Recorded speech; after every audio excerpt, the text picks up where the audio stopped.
Boa noite a todos. Espero que todos estejam bem, com saúde. Damos continuidade hoje ao Denkoroku, capítulo 2, o capítulo referente a Ananda. Então, iniciamos com o Kaikyoge. Juntamos nossas mãos, palmas com palmas. Kaikyoge.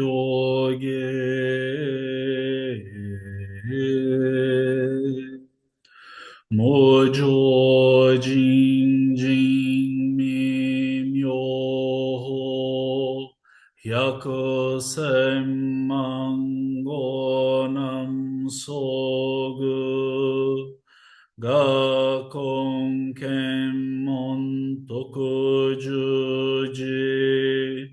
Gange Nyorai Shinjitsugi o Dharma incomparavelmente profundo e infinitamente sutil é raramente encontrado mesmo em centenas de milhões de anos. Agora podemos vê-lo, ouvi-lo, compreendê-lo, que possamos completamente clarificar o verdadeiro significado dos ensinamentos do Tathagata.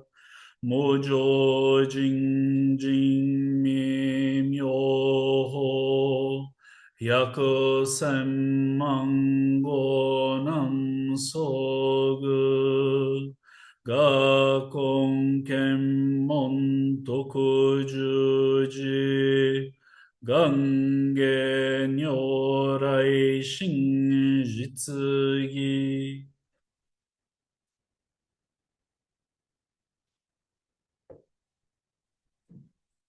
Novamente desejo boa noite a todos. É, é muito interessante a gente ter a possibilidade de conseguir estudar o Denkoroku, que são os Anais da Transmissão da Luz, de Mestre Keizan, né?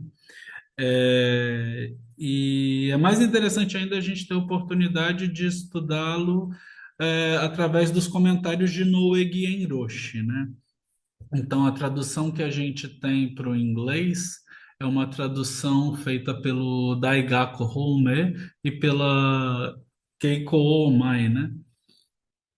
Que são praticantes dos Estados Unidos. Daigaku Homme é um grande mestre, ele já foi Sokan dos Estados Unidos, né? O primeiro Sokan ocidental nos Estados Unidos.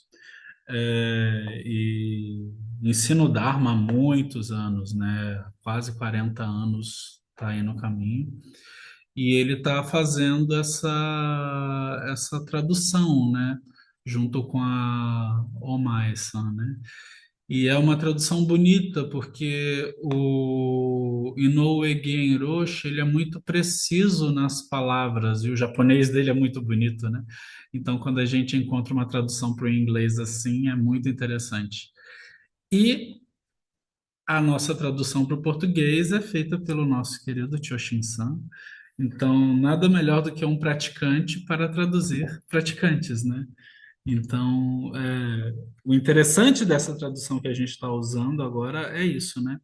Há muitos anos atrás, não tantos, mas há alguns anos atrás, durante a pandemia, é, o Jihō Sanzenkai fez um clube de leitura, né? O Jihō Sanzenkai é o grupo de Zazen de Goiânia, né? Que eu oriento. E foi feito um clube de leitura, e nesse clube de leitura nós já estudamos esse texto, né? Eu não lembro agora quem é que faz esse estudo, que faz os comentários, mas durante esse processo várias pessoas comentaram, né? Se eu não me engano, eu comentei o primeiro e o segundo, e aí sucessivamente outras pessoas foram comentando esses textos. A tradução da época era uma tradução feita pelo grupo de Koen Sensei, né? Uma tradução boa, interessante, mas eu tenho algumas ressalvas. E aí, com isso, na época, eu fui começando a traduzir por mim, direto do japonês para o português, usando os livros base da Shumucho, né, com texto raiz. Por que que eu estou me alongando nisso? Porque muitas vezes as pessoas acham que o Dankoroku é um relato histórico da transmissão. E eu ouso dizer que é um relato fantasioso. Se a gente tem uma certa acuidade histórica, é muito difícil a gente ter o registro arqueológico desse material, né? Então, o que a gente tem de texto mais antigo sobre esses mestres ancestrais vem dos textos chineses. Então, o próprio mestre Keizan, ao compor esse texto, e aí esses vários capítulos, né, desse texto, ele ia no original chinês e comentava em cima do original chinês, né? Então é muito importante a gente ter esse disclaimer, né? Então, isso não é exatamente um relato histórico. Mas é interessante a gente observar que é por meio desse suposto relato histórico que Mestre Keizan, de forma muito habilidosa, encontra meios hábeis para explicar conceitos base do Zen. Então, através, ao longo dos vários capítulos desse texto, Mestre Keizan vai apresentando vários conceitos do Zen e vai trabalhando esses conceitos, né? Então, hoje a gente vai chegar numa parte do texto que quer dizer, dos comentários de Guien Roche, que é muito interessante, que é sobre exatamente a questão do estudo, né? E da gente não se prender ao estudo. E, bem, vamos ao texto em si. Então, eu vou compartilhar com vocês a tela, mas antes de compartilhar, eu peço para, lembrando que isso está sendo gravado para o YouTube, que em algum local desta tela vai ter um botão para compartilhar, um sininho para ativar as notificações e um joinha para dar like. Por favor, ajudem o algoritmo a transmitir o Dharma, né? Então, sejamos meios hábeis para que o Dharma possa alcançar várias pessoas. Então, vamos ao texto. Creio que agora vocês estejam vendo a tela. Muito bem, vamos ao texto, então. Então, nós estamos na página 8 desse documento, que é uma tradução de Choshin-san.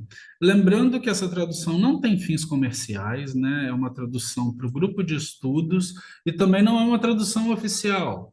Então, assim, eu ainda estou entrando em contato com o Daigaku Roshi para ver quais são as possibilidades de talvez existir, fazer uma tradução oficial para o português, né?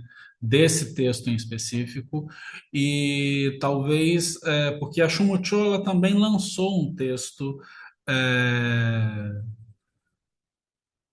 do Denkoroku em inglês com comentários, então estamos vendo as possibilidades.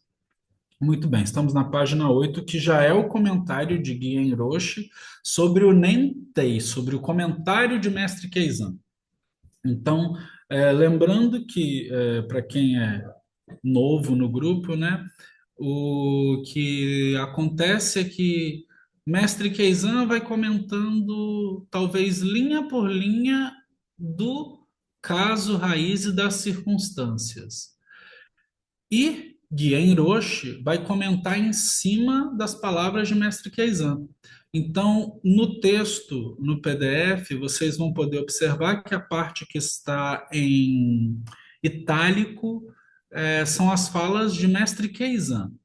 E a parte que está em letras com a tabulação normal, Guien Roche comentando, né? E aí o que a gente vai fazer é ler esse texto e conversar um pouco sobre isso, né? Eu sempre costumo dizer e comentar assim, quem sou eu na fila do pão para comentar esses grandes mestres? A gente está aqui conversando sobre o Dharma, né? Isso é importante de ter sempre em mente.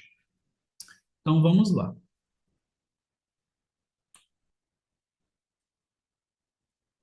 Os discípulos eram grandes arahats que possuíam as três consciências e seis poderes supranormais. Há uma nota de rodapé no texto do registro da transmissão da iluminação. Uma das três consciências, e aí Genroshi começa a explicar essas três consciências e seis poderes supranormais. A gente já comentou sobre isso no encontro passado, mas eu acho importante a gente voltar nesse tópico para dar continuidade ao texto. Uma das três consciências diz respeito ao conhecimento de vidas precedentes.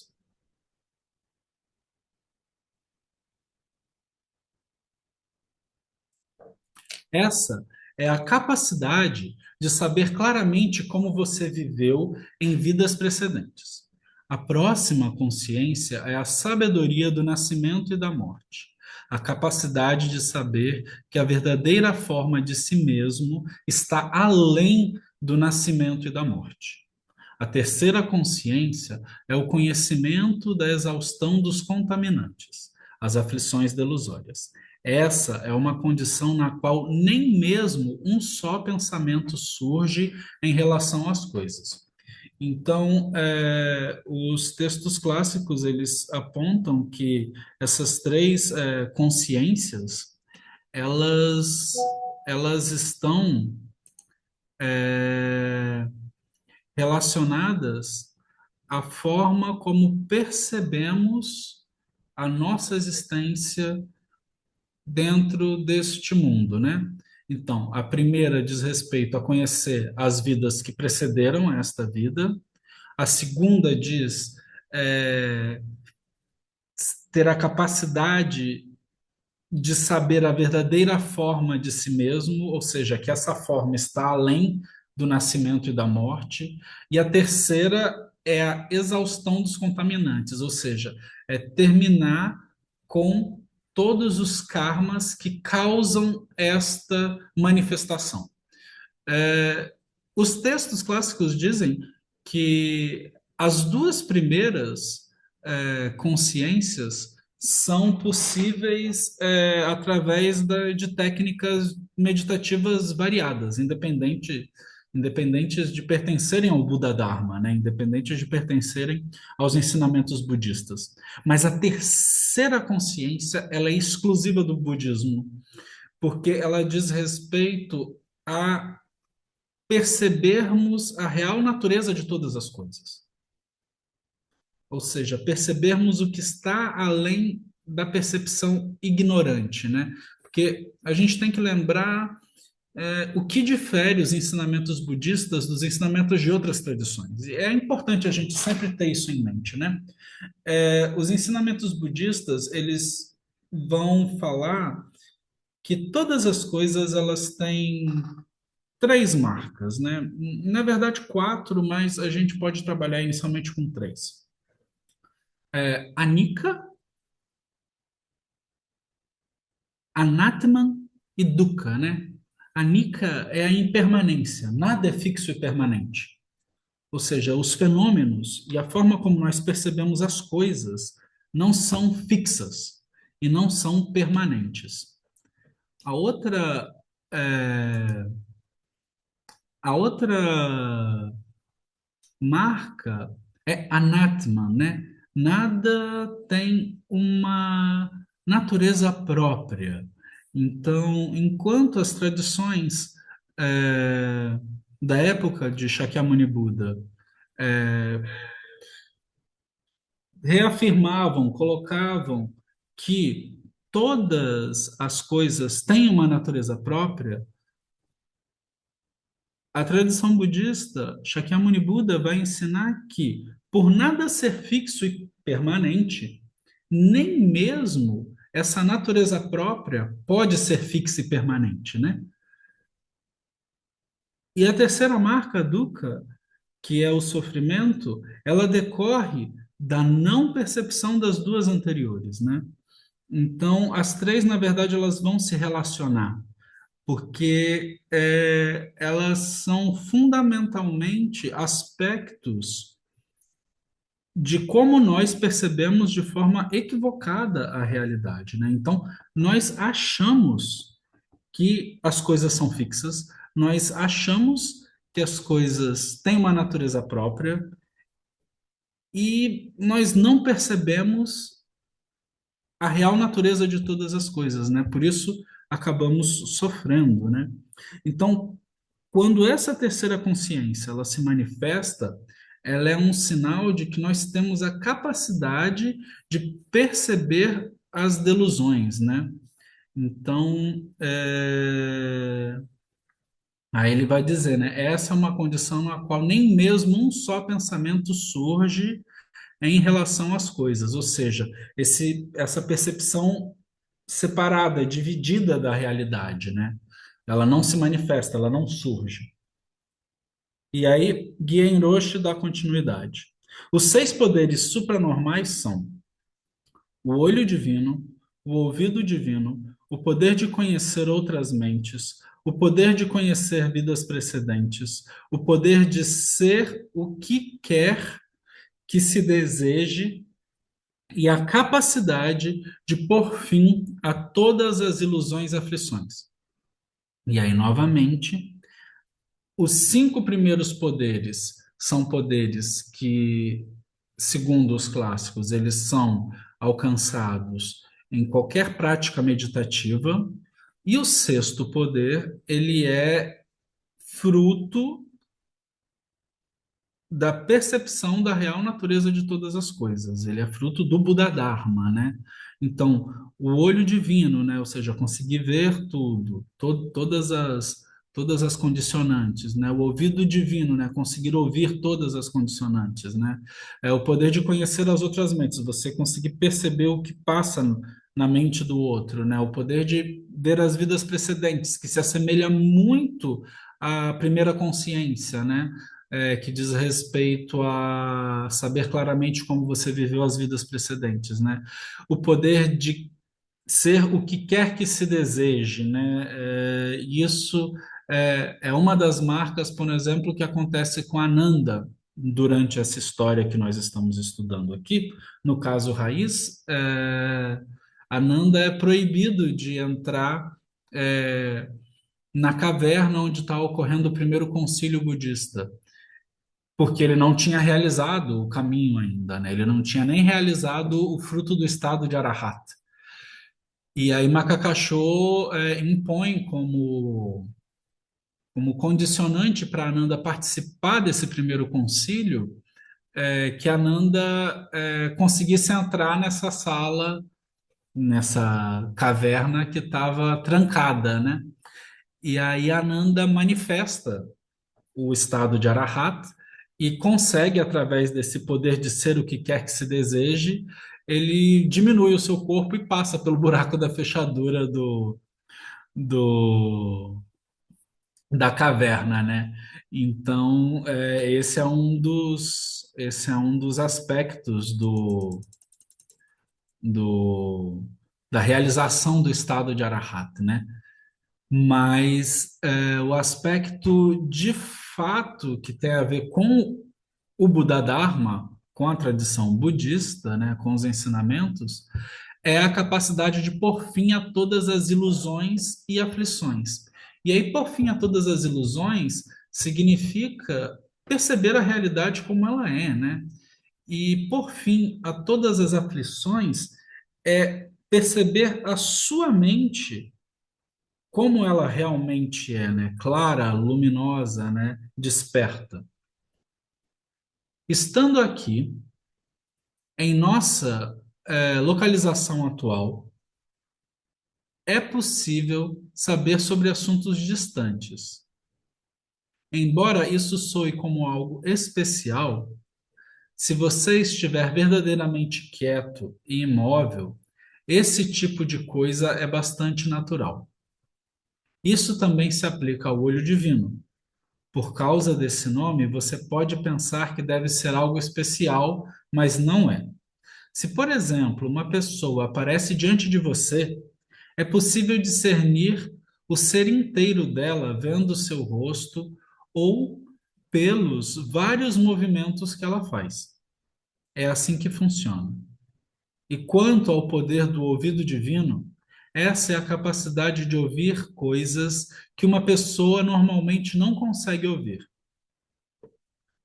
Na verdade, estamos usando esses poderes aqui e agora, não é? De certo modo, podemos perceber isso tão naturalmente quanto Ananda percebeu quando Mahakashapa, Makakashô, chamou seu nome, Ananda. E então, existe o poder de conhecer a mente de outras pessoas. E olha só que interessante o que Guien Roche vai falar aqui, né? Se você conhece a sua própria mente, então também conhecerá a mente dos outros, porque todos funcionam da mesma maneira.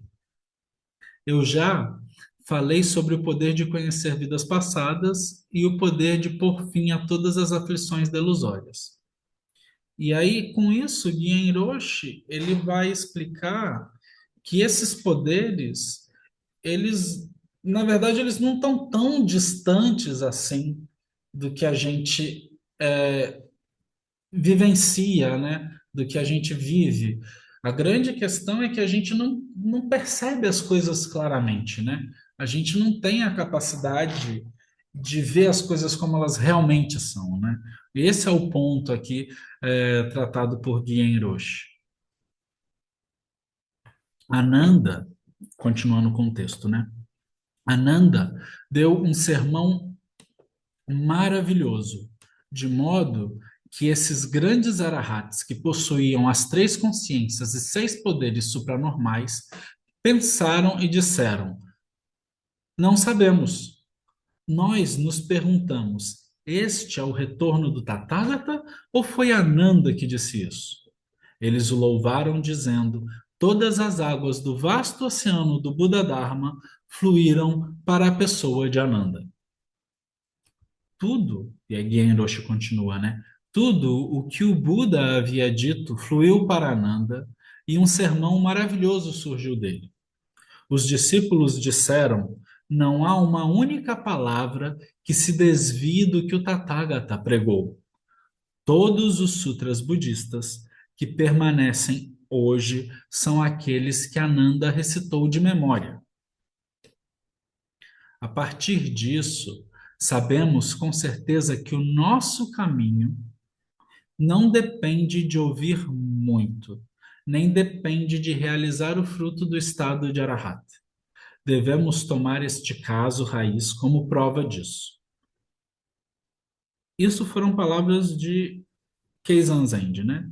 E aí Guien Roshi traz o cerne, talvez, desse texto e dessa questão, que ele vai dizer que esse é um ponto importante, né?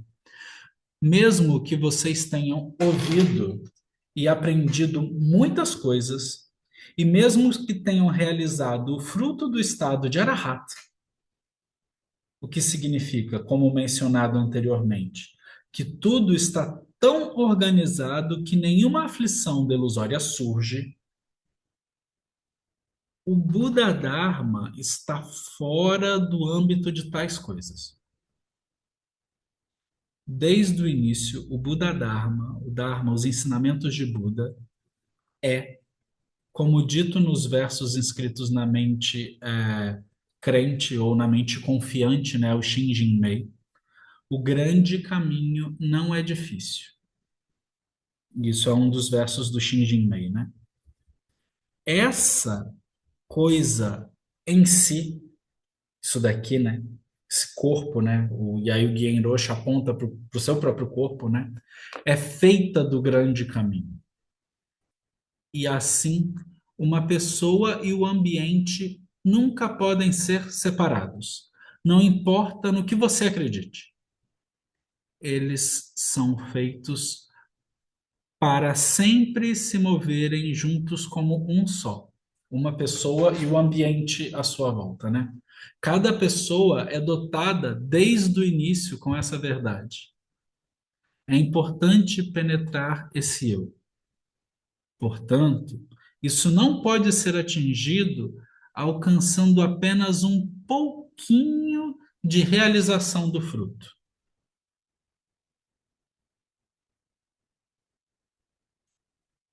E é interessante porque Guilherme Rocha ele é muito generoso aqui nas palavras dele, né? A gente acha que a gente tem que decorar muita coisa, que a gente tem que memorizar muita coisa, que a gente tem até mesmo que saber muita coisa, né? Na verdade, esse texto, Keizan Zen, de Guilherme Roche, eles estão nos convidando a praticar, né? Essa é a grande questão, esse é o grande ponto, né?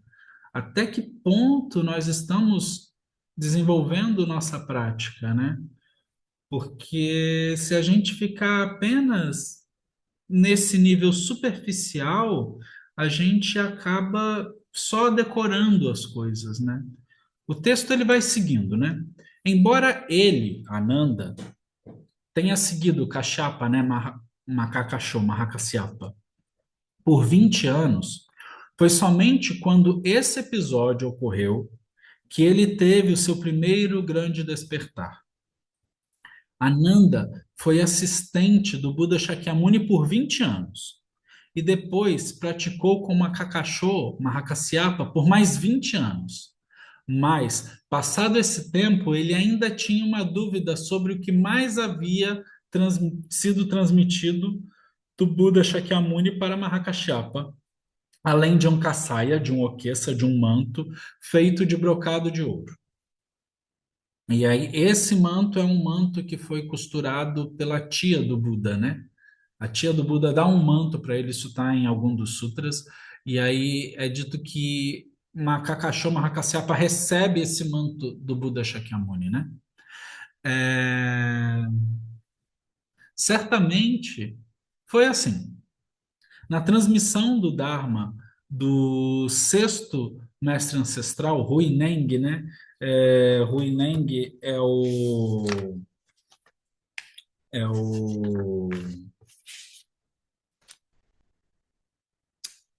Daikan Eno, né? É, E o quinto mestre ancestral, né, que é o Daiman Konin, né, que é o Hogren, lhe deu um manto e uma tigela, né? Então, o quinto mestre ancestral dá o manto e a tigela para Huineng. E as pessoas pensaram que essas coisas é que eram o Buda Dharma, que era um ensinamento de Buda, esse manto e essa tigela. Houve esse erro. E é o mesmo nesse caso também. Receber o manto feito de brocado de ouro foi apenas um sinal. Quando os Budas disseram, eu transmito isso a vocês, essas coisas foram apenas repassadas para mostrar que o seu discípulo havia alcançado o grande despertar, a grande iluminação, né? Isso é algo que você deve ter em mente. Ter grande despertar é abrir os olhos da sabedoria do Buda. Como eu disse antes, né, Guien Roshi, a sabedoria do Buda nos diz que nós mesmos somos o grande caminho que não é difícil. O grande caminho abre seus próprios olhos. Isso é alcançar a sabedoria do Buda. Então, não é algo fora, né? Não são ensinamentos externos, mas é realizar a prática, né? É isso que está sendo dito aqui. Então, quando ocorrem até mesmo cerimônias, é, que a gente pode até dizer cerimônias públicas de transmissão, né? Ah, esse é meu aluno que agora recebeu a transmissão do Dharma. O que está acontecendo ali é não é uma cerimônia em que o mestre pega e passa os ensinamentos da cabeça dele para a cabeça do aluno. Na verdade, o que está acontecendo ali é uma demonstração pública de que aquela pessoa realizou o mesmo despertar que o professor dela realizou. Então, esse professor, ele publicamente diz, eu agora transmito a você, porque você entendeu de fato, né? Então, na verdade, não existe nada a ser transmitido. Existe prática a ser realizada. E essa é uma das grandes dificuldades do Zen no Ocidente, né? Porque quando a gente pensa, é, quando a gente pensa nisso, né, a gente acaba ficando preso numa maneira equivocada de perceber essas essas interações de mestre e discípulo dentro do Zen, né? Então a gente acaba dando muita importância à forma de algumas coisas que, na verdade, estão para além das formas, né? Então, quando essa transmissão acontece, não é que. E aí, o mestre Keizan ele vai relatar ao longo desses vários textos, né? Não é que algo está sendo de fato transmitido. O que está acontecendo é que algo está sendo de fato realizado por aquela pessoa, né? E é isso que Guien Roche vai tentar trazer aqui de forma magistral, né? Ele continua o texto, né? Certamente, grande iluminação é necessária para transmitir o Dharma. O ponto essencial da transmissão do Dharma na seita, né, na tradição Soto, é transmitir verdadeiramente essa grande questão. Curiosamente, com grande iluminação, vocês saberão que é a mesma iluminação do Buda. Como aparece aqui no texto, Ananda nasceu na noite em que o Tathagata alcançou o caminho. Portanto, era impossível para Ananda ter conhecido o conteúdo da grande iluminação do Buda, que está expressa no Sutra Avantasaka, que é onde narra esse momento em que Buda realiza o caminho, né? No entanto, mais de 40 anos depois, Ananda, ao experimentar a grande iluminação por si mesmo, aí ele alcançou o samadhi do despertar do Buda. Qualquer pessoa que tenha grande iluminação certamente penetra isso da mesma maneira que o Buda. O verdadeiro caminho foi transmitido. Em vez de dizer que o caminho é transmitido, contudo, trata-se simplesmente de penetrar nossa maneira original e essencial de ser. E essa é uma das frases que marca os ensinamentos de Genroshi e que marca os ensinamentos de Mestre Keizan.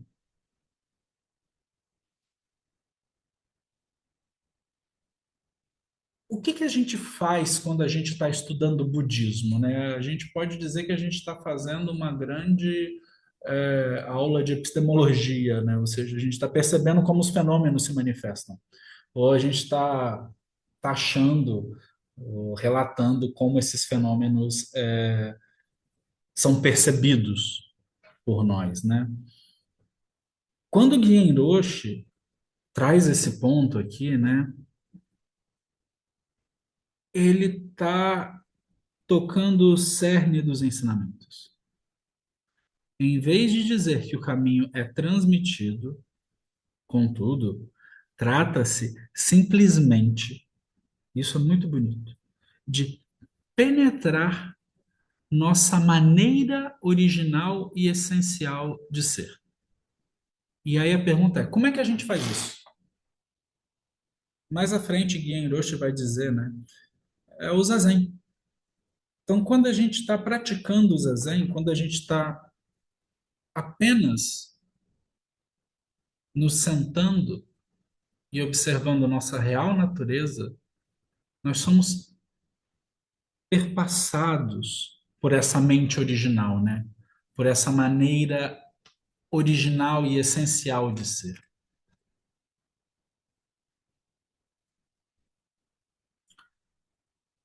Keizan Zen continua. No entanto, alcançando o samadhi do despertar do Buda, ele proclamou aquilo que não havia ouvido. Ananda, né? Como costumo dizer, todos os sutras e comentários são manuais explicativos da nossa condição. Isso é bonito, Guilherme, falar isso, né? Porque é uma forma interessante da gente lidar com os ensinamentos. Os ensinamentos são um grande manual de como a gente é. Na verdade, não seria exagero, e é Genroshi dizendo, né? Dizer que os sutras e comentários são descrições do que somos e de como somos. É quase. Eu não sei vocês, né? Mas eu tenho, esse ano, eu realizei 40 voltas em torno do Sol. E, e na minha época, na minha época de adolescência, ou seja, uns é, 25 anos atrás, tinha uns videogames que a gente jogava, né? Eu sou dessa geração que jogava videogame.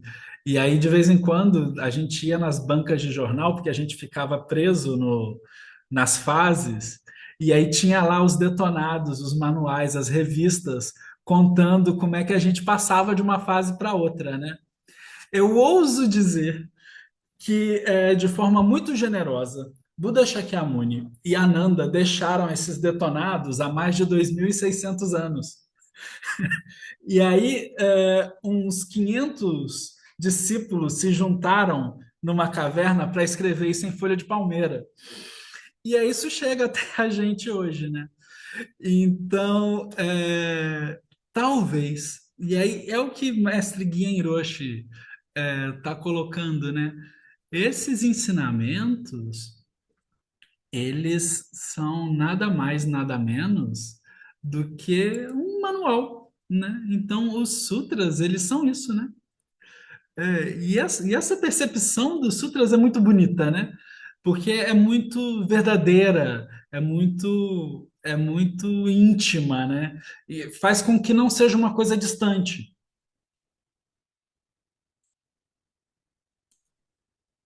Então, voltando, né?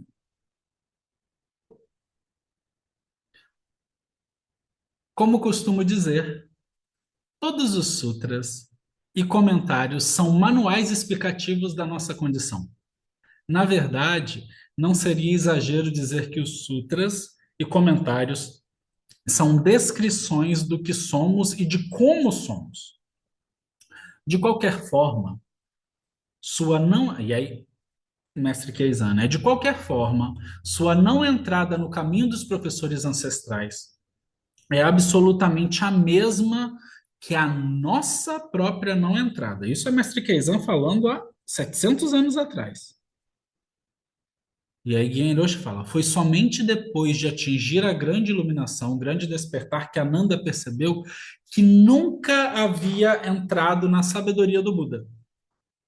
E isso é o mesmo para todos. É com a grande iluminação que isso é visto pela primeira vez. Bem, e aí mestre Keizan falando, né? Bem, em um passado muito distante, na presença do Rei do Vazio, tanto Ananda quanto o nosso Buda atual, Shakyamuni, simultaneamente despertaram o pensamento de Anuttara Samyak Sambodhi. E aí, Genroshi fala. Mas não foi assim. Não se restringiu a esse lugar na presença do Rei do Vazio, né? Uma das manifestações do Vairochana Buda, né? Do Buda cósmico, né? Essa é uma promessa longínqua de um passado imensurável. Isso é verdade para todos nós. Todos nós juntos devemos ter feito esse voto de buscar o caminho, né? Nascemos por meio do caminho.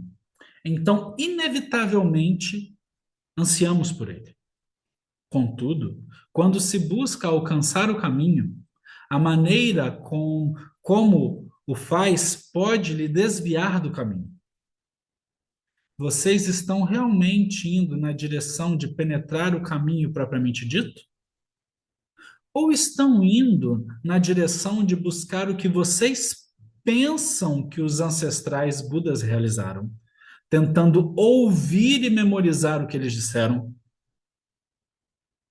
Certamente, ambas são a mente que busca a iluminação, Bodhicitta, né? Mas essa mente pode surgir, pode seguir em direções ligeiramente diferentes. Mas Ananda gostava muito de ouvir. Então, ele ainda não havia alcançado o perfeito despertar. E aí Genroshi continua. Por outro lado, o Buda Shakyamuni sabia que era inútil simplesmente ouvir o que alguém havia dito e memorizar o que havia sido escrito. Ele, então, começou a direcionar sua busca ao encontro da fonte e do fundamento daqueles ensinamentos anteriores. É por isso que o Buda Shakyamuni cultivou o vigor. E aí a gente tem uma nota, depois a gente pode ir nela, né? Tanto tem uma nota no início desse parágrafo quanto no final. E por causa disso alcançou o despertar completo e perfeito, Anuttara Samyak Sambodhaya. Ele prosseguiu na direção de realmente esquecer-se de si e pela primeira vez alcançou o caminho. A partir disso, sabemos com certeza que ouvir muito é um obstáculo para o caminho. Essa é a prova disso. Verdadeiramente é dessa forma, e essa é a razão pela qual devemos fazer zazen. Então, a primeira nota, a questão de muito ouvir, ela vai falar sobre o processo mnemônico, né, dos sutras. Então, quando a gente olha os sutras, principalmente os sutras da tradição Theravada, né, a gente vai ver esses processos mnemônicos se repetindo, né? Então a primeira nota ela vai falar assim, ouvir muito, né?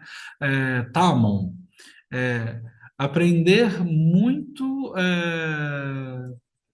ouvindo extensivamente, né? Durante a época de Shakyamuni e seus discípulos, Mahakashapa, né? Makakashoa, Ananda, a educação era em grande parte oral.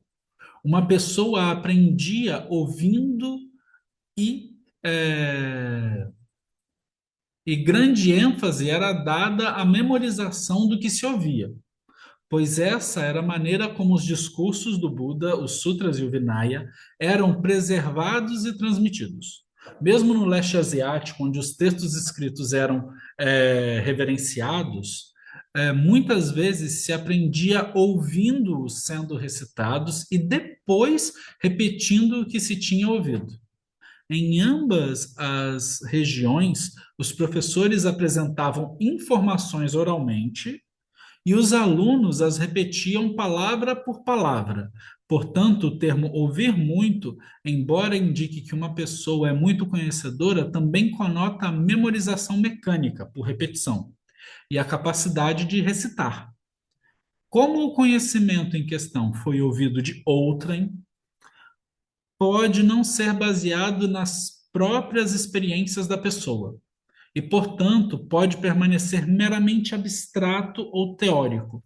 E é o que acontece, né? A gente muitas vezes encontra esses termos do Zen, esses termos budistas que são muito difíceis de compreender. Na verdade, esses termos eles não são difíceis de compreender. Esses termos eles foram muitas vezes até mesmo cunhados pelos mestres ancestrais para que nós possamos, de alguma forma, ter um vislumbre do que ele estava realizando ou manifestando naquele momento, né? E a questão da repetição é muito interessante, porque todas as tradições budistas, todas, absolutamente todas as tradições budistas, e se a tradição não fizer isso, ela de fato não é uma tradição budista, tomam refúgio tomam refúgio no Buda, no Dharma e na Sangha, né? E a forma clássica de tomar refúgio é você repetir.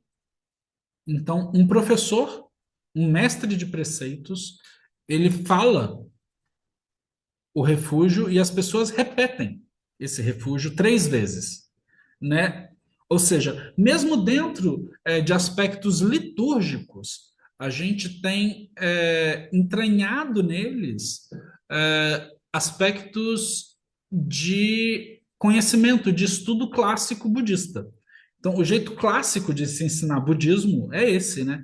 Então, quando os mestres Theravadas, os mestres Mahayanas chineses, os mestres japoneses, né, juntam as mãos e falam, né, Buddham Saranam Gacchami. Aí as pessoas respondem, Buddham Saranam Gacchami.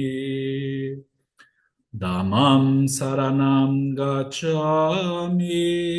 E as pessoas respondem, Dhammam Saranam Gacchami. E Sangham Saranam Gacchami. E as pessoas respondem, Sangham Saranam Gacchami. Além de ser um ato litúrgico, em que as pessoas estão de fato tomando os preceitos e tomando os primeiros refúgios, se refugia em Buda, se refugia no Dharma, se refugia na Sangha, isso é um ato mnemônico, né? Você, através da repetição, você vai lembrar daquele ensinamento. E aí, tanto as frases em chinês clássico quanto as frases em japonês, a primeira vez vai ser exatamente isso, né? Namukie Butsu, Namukie Ho, Namukie So, né? Tomo refúgio no Buda, tomo refúgio no Dharma, tomo refúgio na Sangha. A segunda vez de repetir é tomo refúgio no Buda porque é um grande mestre. Tomo refúgio no Dharma porque são os ensinamentos desse mestre. Tomo refúgio na Sangha porque é a comunidade em harmonia. E a terceira vez vai ser tomei refúgio no Buda, tomei refúgio no Dharma e tomei refúgio na Sangha. E isso é uma fórmula que para outros ensinamentos também vai se repetir, e para outros preceitos também vai se repetir, e para outros aspectos dos ensinamentos vai se repetir esse processo de repetição, né? Então, é por isso, inclusive, que as liturgias acontecem também, porque a gente pega esses ensinamentos que estão aqui no nosso conhecimento, na nossa memória, e manifesta eles fisicamente, né? Então, qual é o motivo de você recitar um sutra? Ou de você repetir um sutra, né? Além de ser uma prática de memorização daquele ensinamento em si, você torna físico, através do som, aquele aspecto do ensinamento, aquele aspecto do Buda Dharma, né? Então, isso era muito valorizado. Só que, e aí quase que de forma herética, tanto mestre Keizan, quanto mestre Inoue Genroshi, quanto este que vos fala, vai dizer, não deem muita atenção a isso.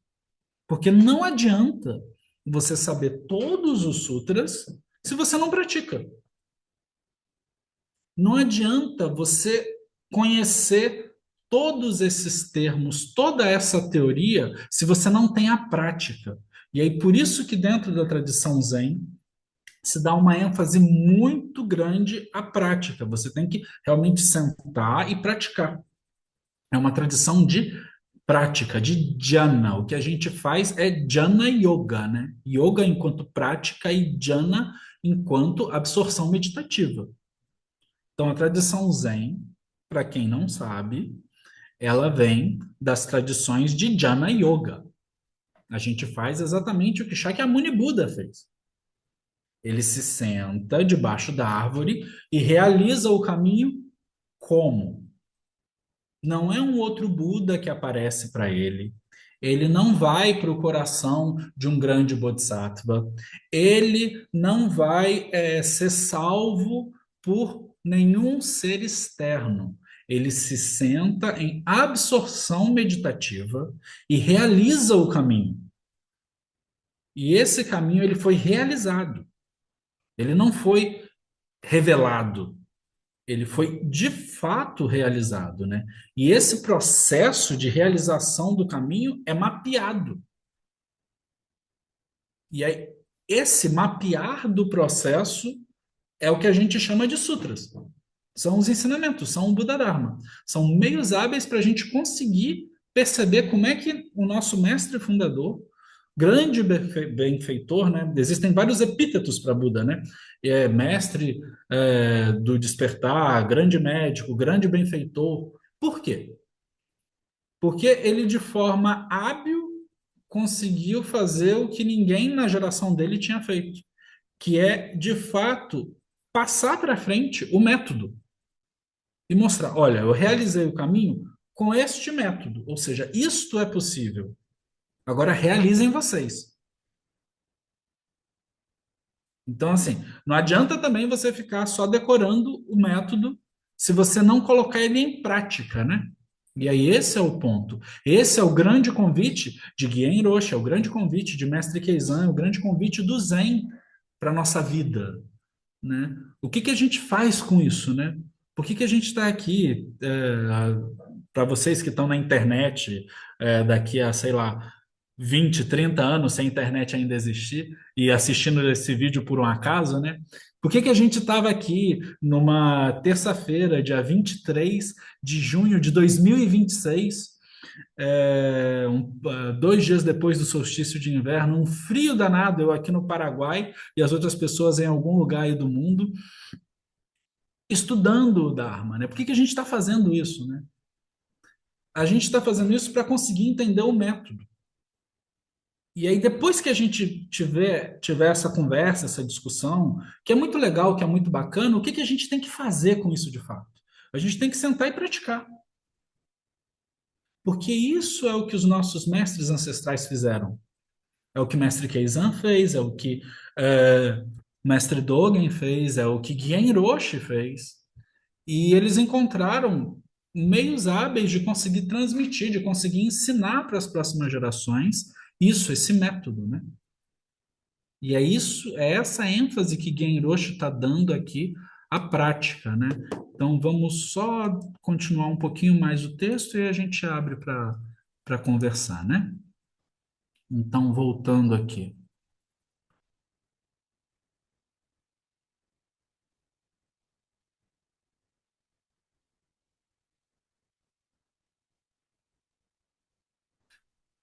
Mas essa mente pode seguir em direções ligeiramente diferentes. Mas Ananda gostava muito de ouvir, né? E esse é o parágrafo que a gente estava, né? Então, ele ainda não havia alcançado o perfeito despertar. Por outro lado, o Buda Shakyamuni sabia que era inútil simplesmente ouvir o que alguém havia dito e memorizar o que havia sido escrito. Ele então começou a direcionar a sua busca ao encontro da fonte e do fundamento daqueles ensinamentos anteriores, dos Budas anteriores, né?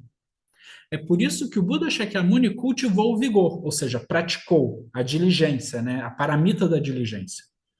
E por causa disso alcançou o despertar completo e perfeito. Ele prosseguiu na direção de realmente esquecer-se de si e pela primeira vez alcançou, realizou o caminho. A partir disso, sabemos com certeza que ouvir muito é um obstáculo para o caminho. Essa é a prova disso. Verdadeiramente é dessa forma, e essa é a razão pela qual devemos fazer zazen.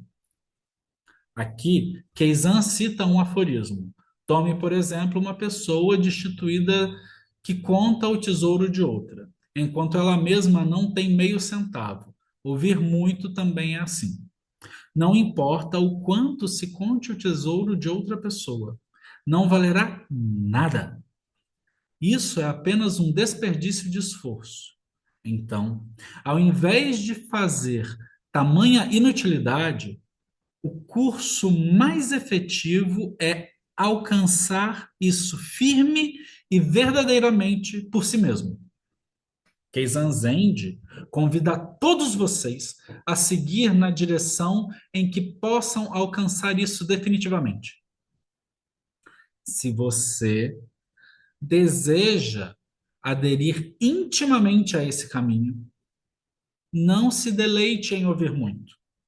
Você deve praticar imediatamente o corajoso vigor, a diligência, a prática. E aí a gente pode parar por aqui, né, e refletir um pouco, né, sobre isso, porque não é à toa que Mestre Keizan nos lembra disso, né? Voltando lá para o meu exemplo sobre comparar sutras a manuais detonados de videogame, brincadeiras à parte, ou a livros de como jogar xadrez ou coisas do gênero, né? Não adianta nada, não adianta absolutamente nada eu ler o manual inteiro e não jogar, porque é isso. O ponto é esse. Não adianta nada eu saber como enfrentar lá o chefe da fase lá do videogame, ou não adianta nada eu saber as 750 possíveis aberturas do jogo de Go, ou das sei lá quantas mil aberturas possíveis do jogo de xadrez. Não adianta eu saber isso de cor se eu não pegar, sentar e jogar. Ou seja, não adianta eu saber esses sutras, não adianta eu ter esses conhecimentos gigantescos, essa ser quase uma enciclopédia budista, um budólogo, se eu não praticar, se eu não colocar esses ensinamentos em prática. E o ponto é esse, né? O Mestre Keizan, Guien Roshi, eles nos convidam a isso.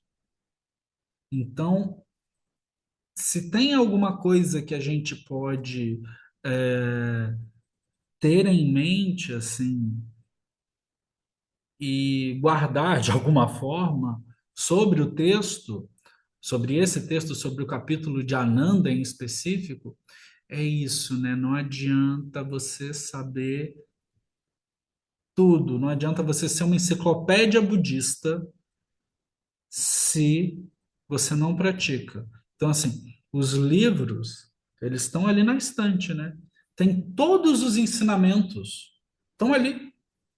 Na minha estante, eu estou olhando aqui para eles. Eu tenho o Shobogenzo inteiro, o Denkoroku inteiro, Reishin, o Kucharon, né, o Abdharmakosha de Vasubanzo e alguns outros textos budistas clássicos, né, o Shoyoroku, o livro da Serenidade. Está tudo aqui nessa estante, né? Então, provavelmente essa estante é mais iluminada do que eu. Só que aí você, só que aí ela está realmente manifestando o despertar dela, que é ser estante, né? Então, de fato, ela que está mais iluminada do que eu. A estante sendo estante, né? E tendo esses ensinamentos todos. Só que não são esses ensinamentos todos que estão nela que estão fazendo ela ser um ser iluminado. Ela está sendo um ser iluminado porque ela está cumprindo a função dela de ser apenas estante. E isso é muito bonito, né? É, eu eu gosto de trazer algumas coisas, algumas atualidades, né? Eu gosto muito de música e aí eu posso, é o momento de eu ser criticado e ser cancelado na internet, né? E eu tô ouvindo um sujeito muito interessante, um sujeito novo, argentino, 19 anos, chamado Milo Rota. E ele tem uma música muito bonita, que a tradução de um dos trechos da música é: se o sol está sendo sol e a lua está sendo apenas lua, por que que nós humanos não podemos nos humanizar? E esse é um ensinamento muito potente, né? Assim, por que que nós não podemos simplesmente realizar a real natureza de todas as coisas, né? Por que que a gente fica inventando muito, né? Por que que a gente fica criando mais ilusão em cima de ilusão, né?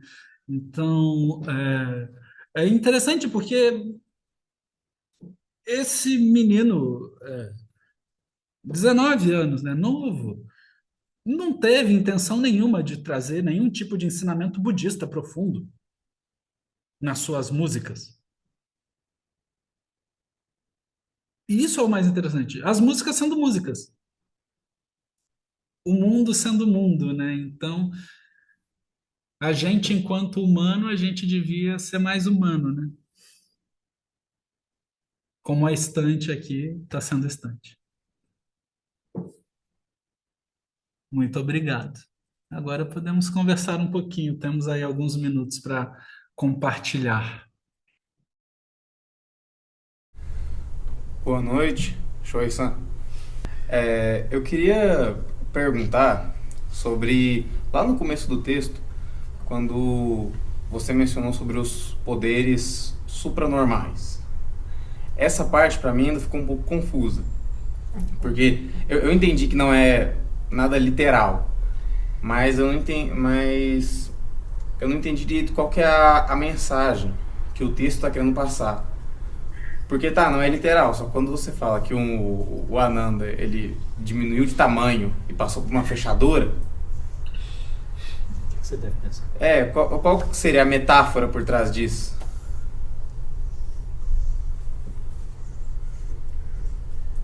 É só essa pergunta? Sim. Não sei. A metáfora por trás disso é interessante. É uma metáfora que permeia quase todas as tradições religiosas, né? Então, assim, a questão de Ananda ter que diminuir de tamanho para passar pelo buraco da fechadura, se a gente, as pessoas que vêm de tradição cristã vão lembrar muito bem do episódio do camelo, né? E do buraco da agulha, né? Então, é muito parecido com isso, né? Metaforicamente, né? É isso que está sendo tratado aqui numa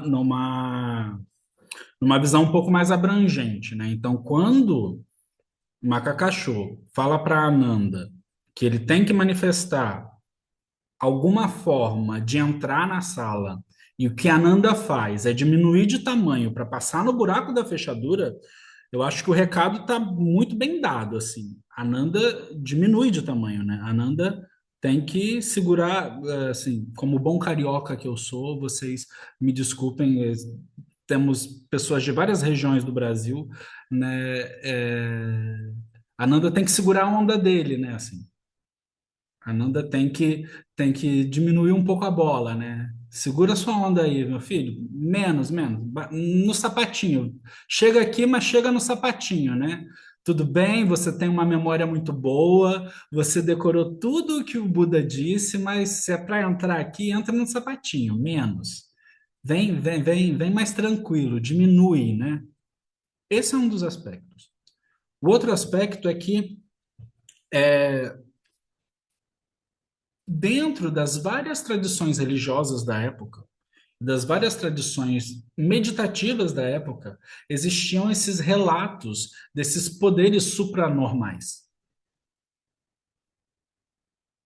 Então, isso era um meio hábil para dizer que essa pessoa de fato tinha realizado alguma coisa, ou tinha percebido alguma coisa de diferente desse aspecto que a maioria das pessoas percebe, né?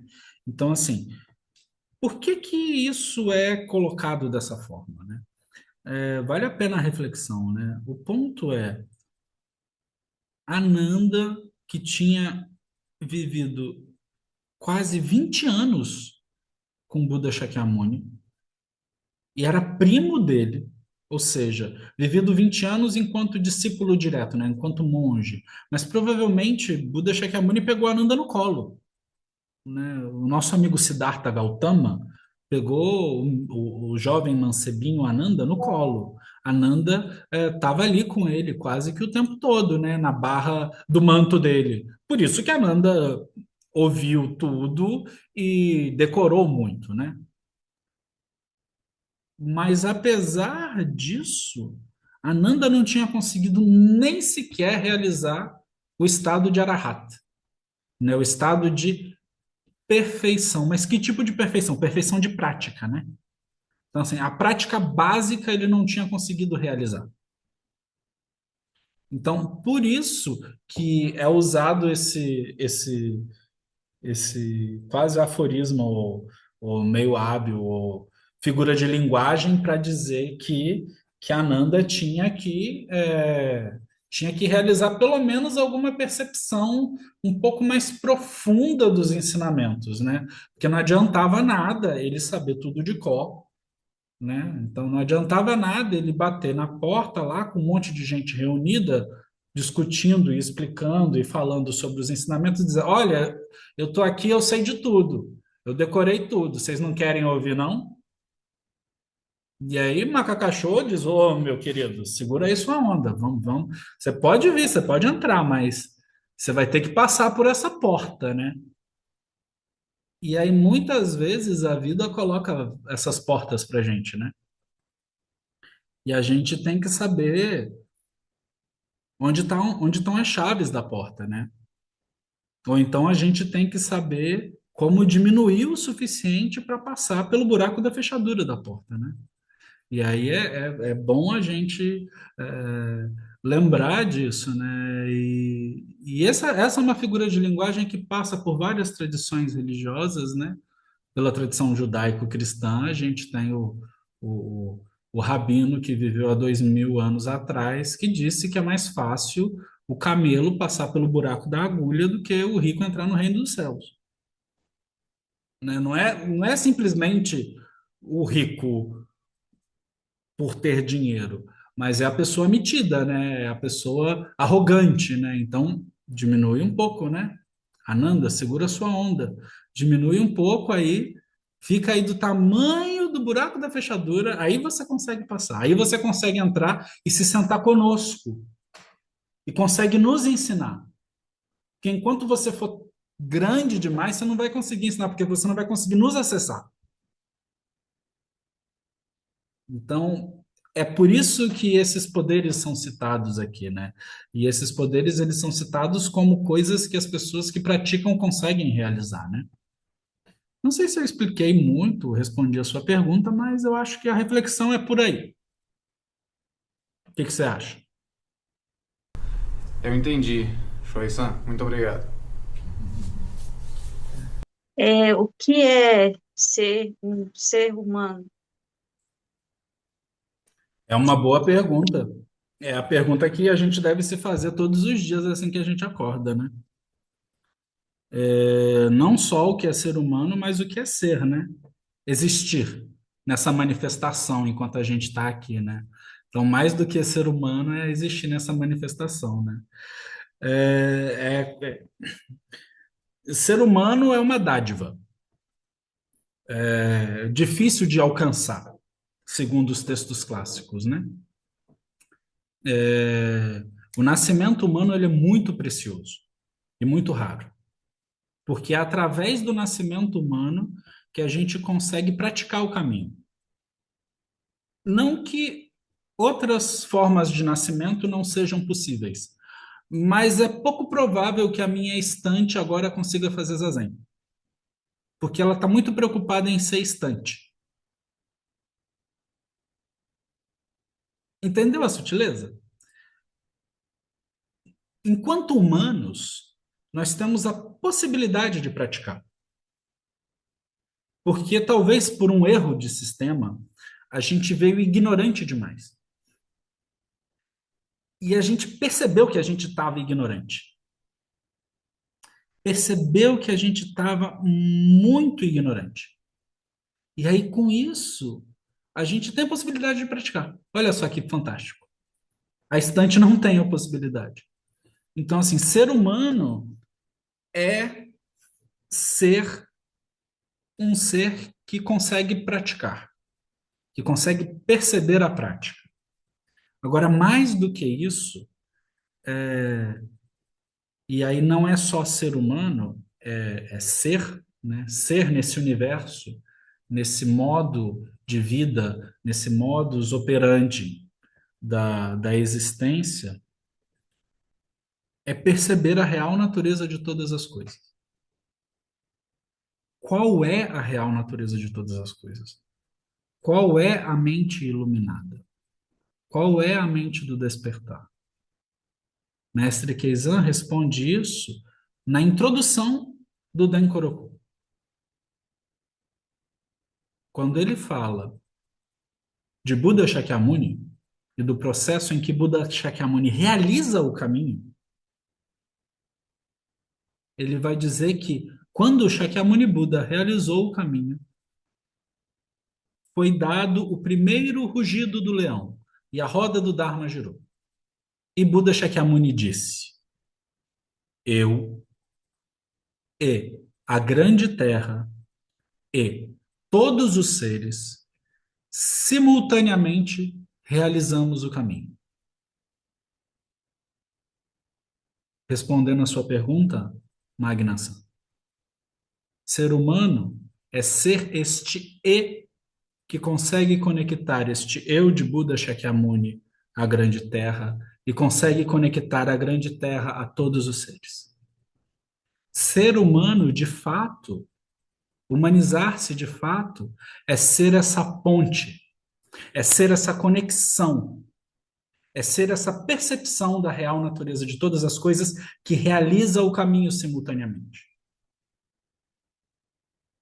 Ser humano, de fato, é não se perceber diferente dos outros seres. Porque nós, enquanto humanos, temos essa capacidade.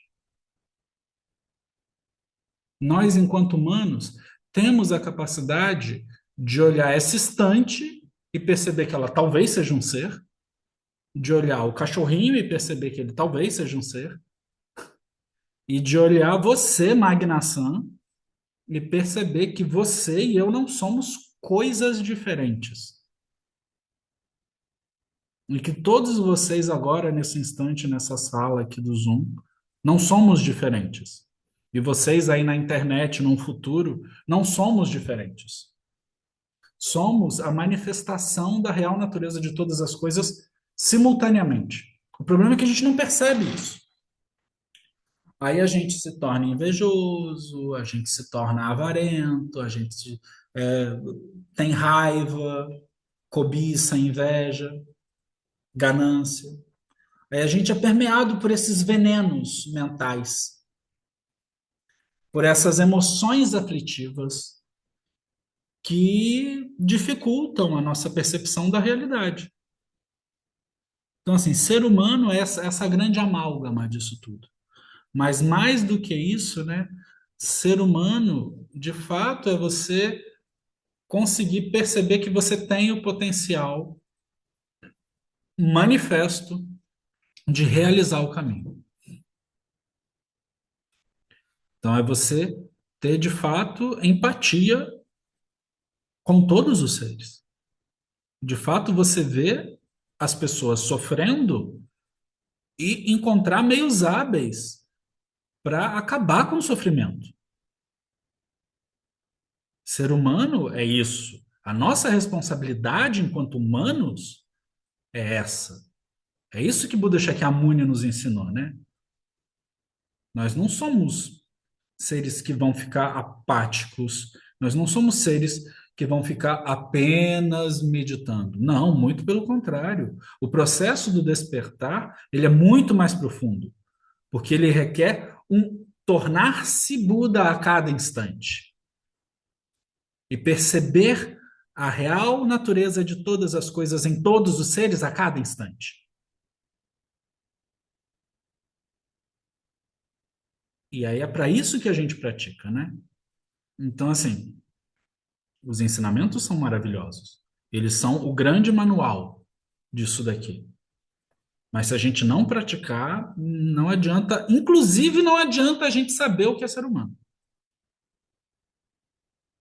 Se a gente não colocar esse ser humano em prática, de fato.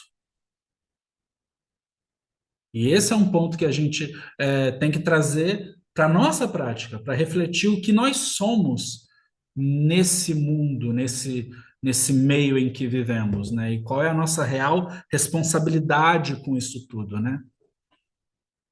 E aí, é claro, algumas pessoas vão ter responsabilidades diferentes, né?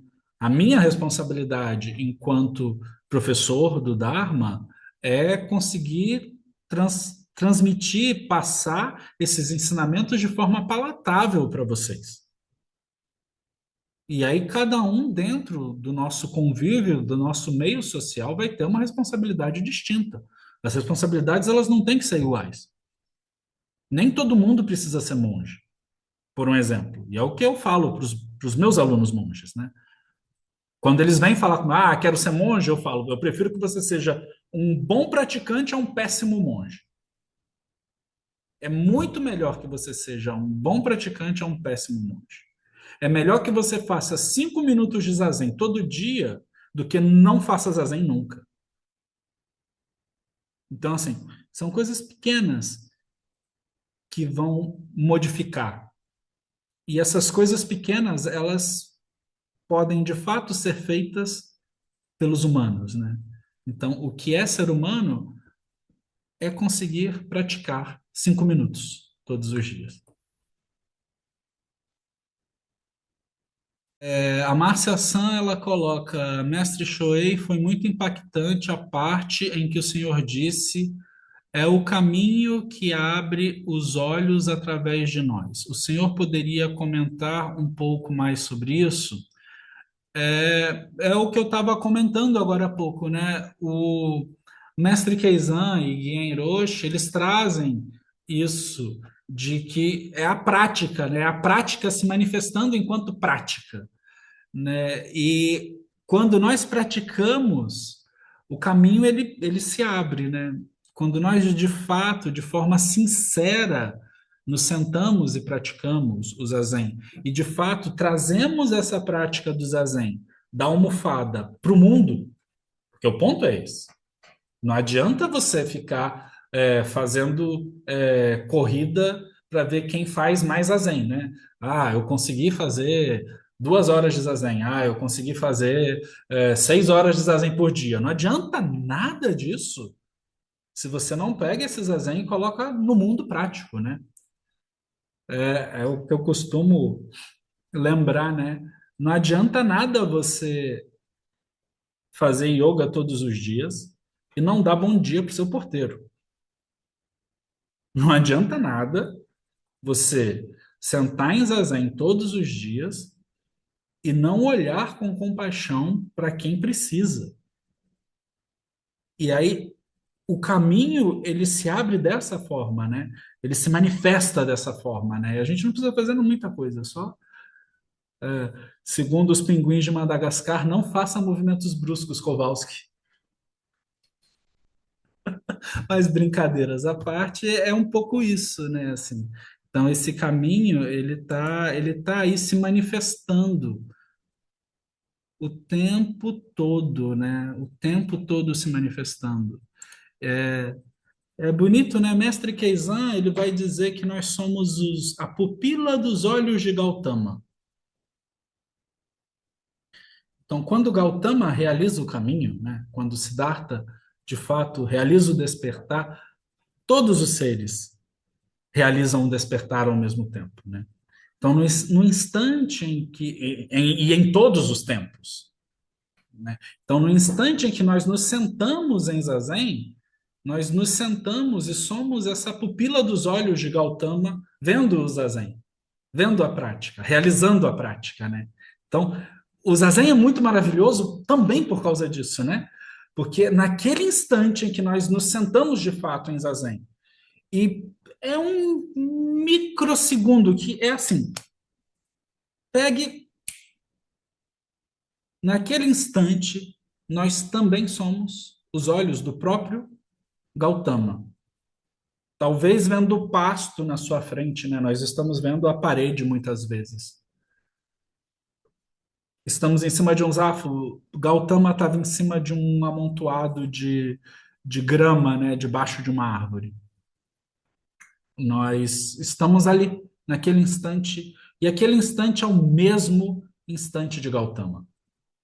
Por isso, Keizan Zenji diz, nós somos a pupila dos olhos de Gautama, né? Então é interessante. Eu não sei se eu consegui te responder, Marcia-san, mas foi mais ou menos isso. Agora, lá no dojo, ao vivo, olha só, participantes ao vivo. Boa noite, mestre Shohei. Nesse estudo todo a gente tem estudado esse processo do Ananda, sobre o estado de Arahat e o despertar, e pode parecer uma pergunta meio burra, mas eu queria saber como que se sabe que alguém realizou o caminho e despertou. Essa é a pergunta. Essa é a pergunta. O que acontece? No nosso caso, da tradição Zen, Soto,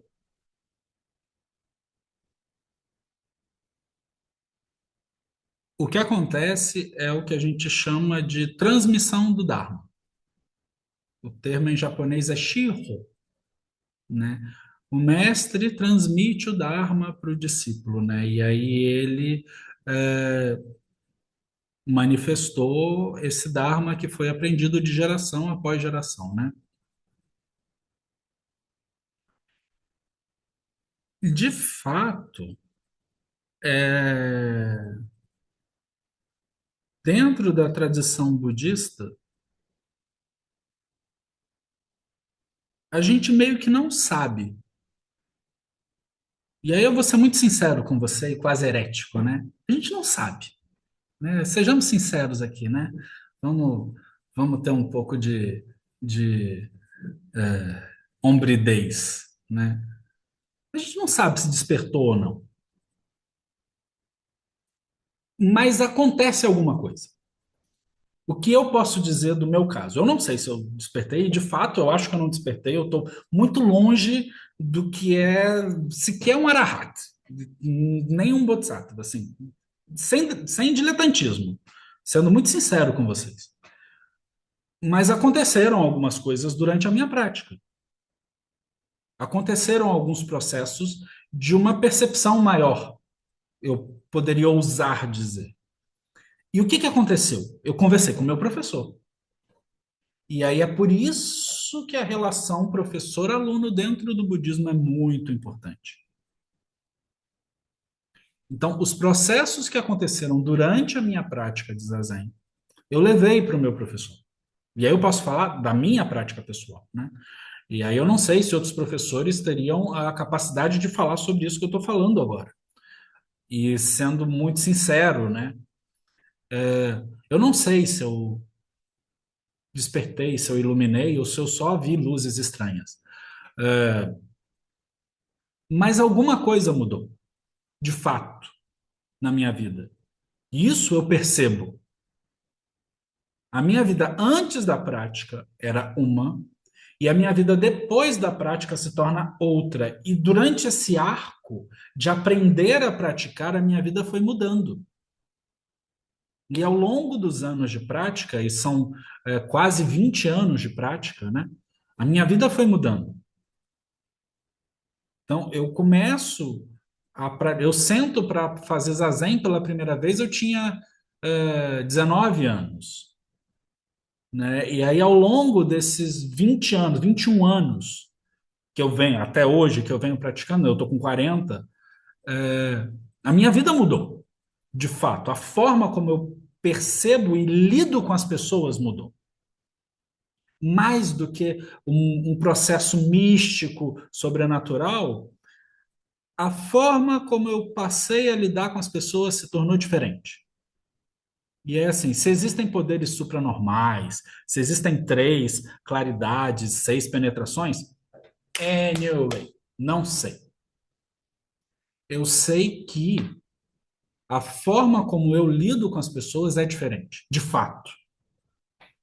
O Bruno de 20 anos atrás, de 25 anos atrás, hoje é um Bruno completamente diferente. Esse Shoei que fala com você é completamente diferente. Se isso é iluminar, se isso é despertar, não sei. Acho que não. Acho que despertar é um processo um pouco diferente. Mas a forma como eu passei a lidar com algumas situações e algumas pessoas, de fato mudou. Então, assim, não é que eu não tenha raiva, não é que eu não tenha medo, não é que eu não sofro. Eu tenho raiva, eu tenho medo, eu sofro, eu tenho desejos. Isso é, eu sou humano, né? Eu estou aqui manifestando humanidade. Mas algumas emoções aflitivas, elas passaram a. Eu passei a lidar com elas de forma diferente. Isso, de fato, eu posso dizer. E eu passei a perceber alguns momentos em que a raiva surge, por um exemplo. E ela vem. Ainda hoje ela vem, né? Já passei 9 anos no Japão, sou abade de um templo, professor do Zen e tal, e vem.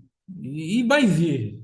E quando eu tiver, sei lá, daqui a 10 anos, daqui a 20, daqui a 30 anos, ela vai também vir. Só que a forma como eu lido com ela é um pouco diferente, né? Eu não jogo combustível, por um exemplo. Apesar de eu ficar muito chateado algumas vezes e com muitas situações, eu aprendi a não jogar combustível.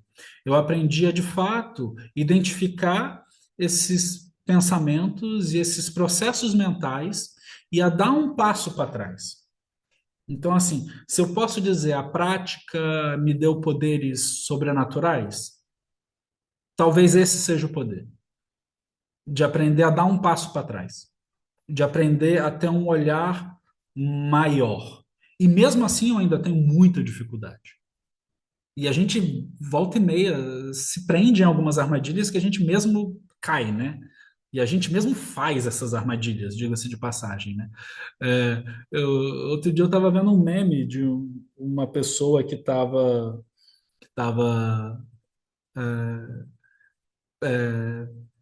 tentando pegar, prender um rato, né? E aí a pessoa vai e pega e coloca o rato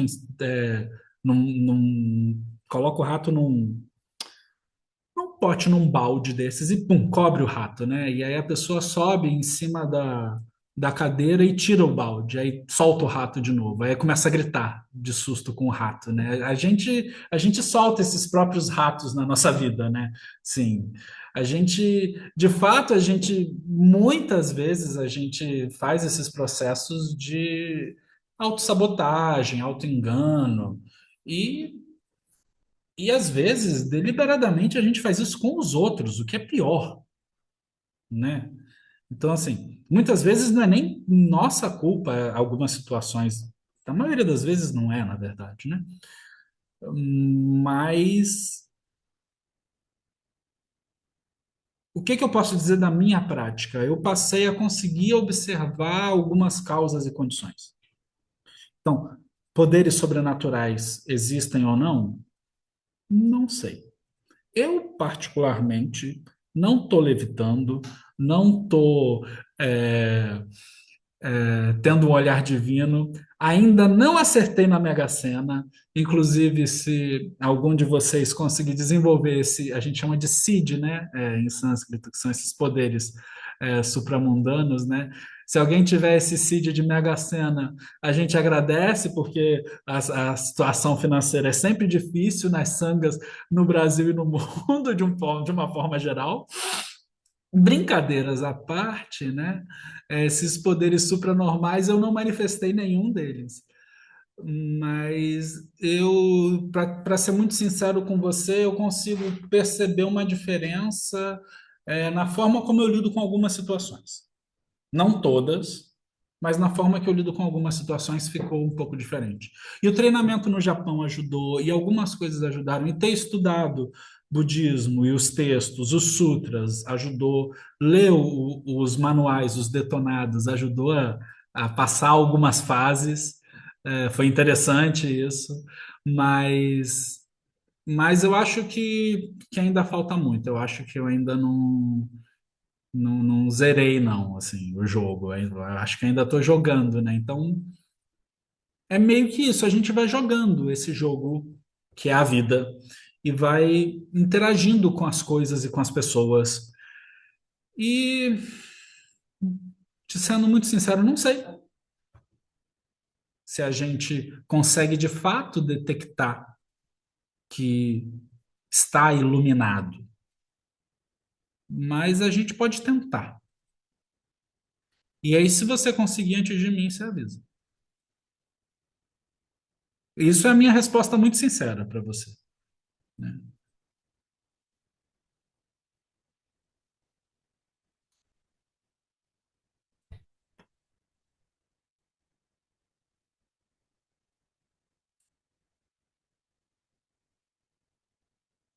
Então é isso, assim. O que que faz?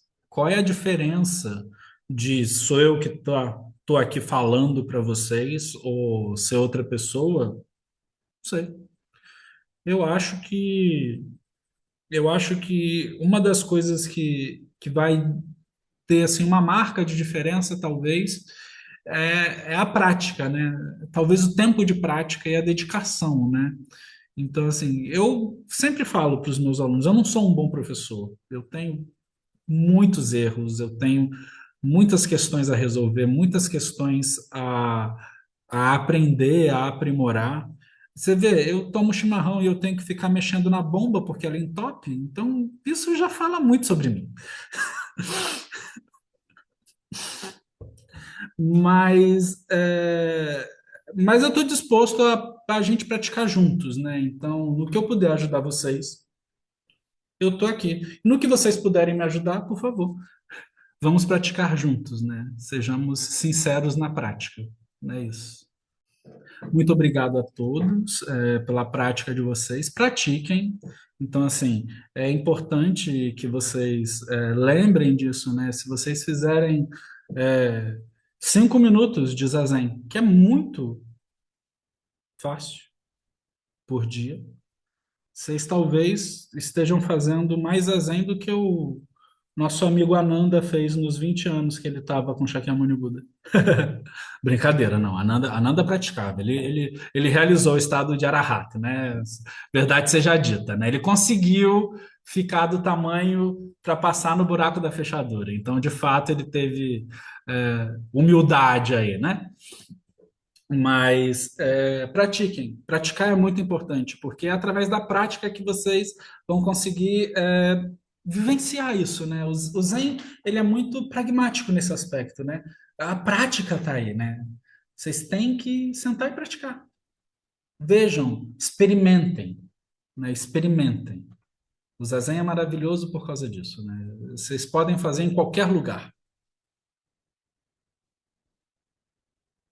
tendo um corpo e respirando em qualquer, absolutamente qualquer lugar. Vocês podem fazer zazen. Quando eu estava internado e fiz a cirurgia, há uns 3 meses atrás, eu acordava fazendo zazen e ia dormir fazendo zazen. Quando eu entrei no centro cirúrgico, depois que saí do centro cirúrgico, durante o período de internação, foi um sextim. Foi ótimo nesse aspecto. Foi bom que deu para praticar muito. Eu não tinha que me preocupar com nada, porque a comida vinha na hora certa, os remédios vinham na hora certa, e eu só precisava estar ali existindo em cima de um leito. E é claro que foi doloroso, claro que várias emoções, vários pensamentos vieram, mas foi um momento propício para a prática também, né? Então, é possível praticar, né? Então, pratiquem, por favor. Que os méritos de nossa prática se estendam a todos os seres e que possamos todos juntos realizar o caminho de Buda, o caminho do despertar. Oferecemos a todos os Budas através do espaço e do tempo, oferecemos a todos os honrados Bodhisattvas e Mahasattvas, e oferecemos a Mahaprajna Paramita, a paramita da sabedoria completa, da sabedoria perfeita, que é a mãe, é o útero de todos os Budas. Muito obrigado. Boa noite. Ah, e não se esqueçam, em algum local deste vídeo vai ter um botãozinho para curtir, para compartilhar, para ativar as notificações. Por favor, nos ajudem.